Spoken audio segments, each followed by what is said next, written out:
Small Wonder was a sitcom that ran from 1985 to 1989. It's about a family man named Ted who secretly builds a 10-year-old girl robot. Throughout the series, the family, Ted, Joan, the wife, and Jamie, their son, try to pass her off as a real child. And their adopted daughter/sister named Vicky. But is there a darker story behind this? Could Small Wonder have really been about a man trying to build a sex doll? Let's look at the evidence from the pilot episode. While cooking dinner in the kitchen, Joan is talking to her son Jamie about school when the neighbor Harry decides to knock on the door. Since redheads don't have souls, Jamie does the right thing and slams the door in her face. Ted then marches home from work, furious and with a giant suitcase. Possibly sexually deprived Joan expresses her hesitation in asking for sex later. I don't think I'll ask Dad to play with me. I don't think I will either. Ted explains that his boss shot down his top secret work project. Or maybe more like discovered his top secret work project. Since he is now unable to keep it at work and eventually get busy with it in a cheap motel, he needs to bring it home.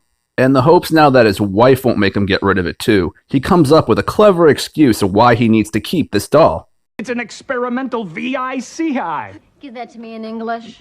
VICI, that means Voice Input Child Identicant. Yeah, I'm not buying it either, Joan. Ted, now sensing that his wife is going to make him throw out this doll any second, makes one last brilliant claim, hoping it will persuade her to let him keep it.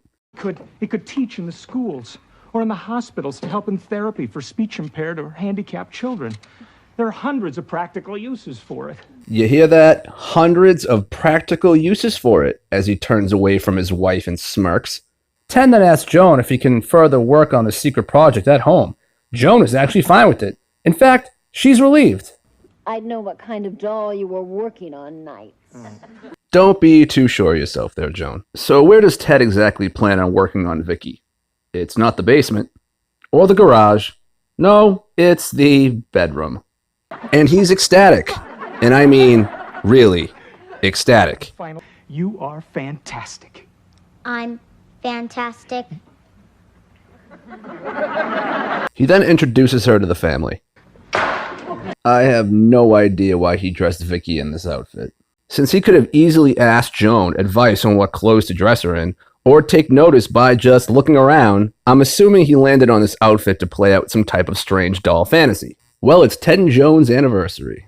While his wife is practically begging to get busy, Ted just isn't interested. In fact, he's more interested in poring over his Vicky data. Most likely in an attempt to find out how he can get the ultimate hand job from a robot without it ripping his dick off. But Joan eventually just deals with it. Meanwhile, in the kitchen, Jamie is trying to do something nice by teaching Vicky how to serve them breakfast in bed for their anniversary. Things don't exactly go according to plan. Happy anniversary from Jamie and me, and to give this to you. Ted actually punishes Jamie for this, grounding him. Probably because he knows it's 1987, and he's pissed that the amount of memory it would take to teach his robot how to give him a sweet handy has now been used on how to inaccurately serve breakfast instead. Jamie then decides to sneak out and go buy his parents an anniversary gift so they won't be mad anymore. But Vicky follows along and tries to mingle with the really creepy clown display.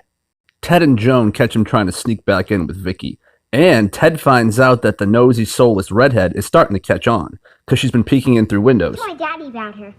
Oh? What did you tell him? Wouldn't you like to know? So in the end, what was Ted's true agenda? Was he truly intending to make the world a better place? Or is he just sick of sleeping with the same woman and was hard at work on creating a substitute? I'll let you decide.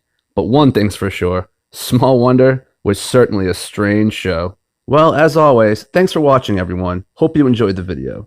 Please subscribe and check back soon. And if you have time, check out my website, whirlwindreports.com.